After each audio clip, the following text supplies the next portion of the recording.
Namba 2, wananchi, haya mambo yote tunafanya hapa sio sarakasi, kwa sababu wakati wa uchaguzi wa mwaka wa 2022 watu walisunguka Kenya hii yote wakiambia story, kupiga story huko, kusema mambo mingi, bottom up, what not.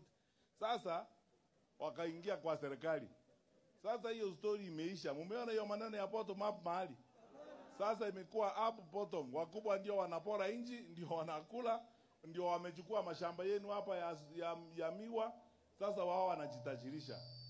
Hakika walituambia pesa mfukoni, lakini hawakusema ni mfuko gani. Kumbe ni mfuko yao, ilikuwa wanataka ingie. Kwa hivyo sasa tumefika wakati uchaguzi huu, vile wenzangu wamesema, itakuwa step ya kwanza, hatua ya kwanza kuonyesha kwamba tumeungana sisi wote wa Kenya, tunataka mabadiliko katika jamhuri yetu tukufu ya Kenya. Hawa viongozi wenu hapa, wengine tumefanya kazi nao na wajua kwa muda mrefu. Hakika wengine hawa viongozi kama mheshimiwa anatembea, tumekuwa nao kwa serikali. I know them as highly competent people. Wanatosha kufanya kazi ya kuendesha mambo ya maendeleo hapa.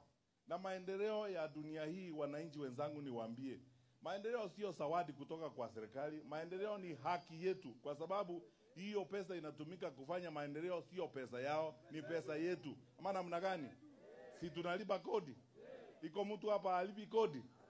Basi kwa hivyo wasipite hapa wakirandaranda kuambia sisi eti wanatuletea zawadi, wametufanyia hivi. Si tunawalipa mshahara?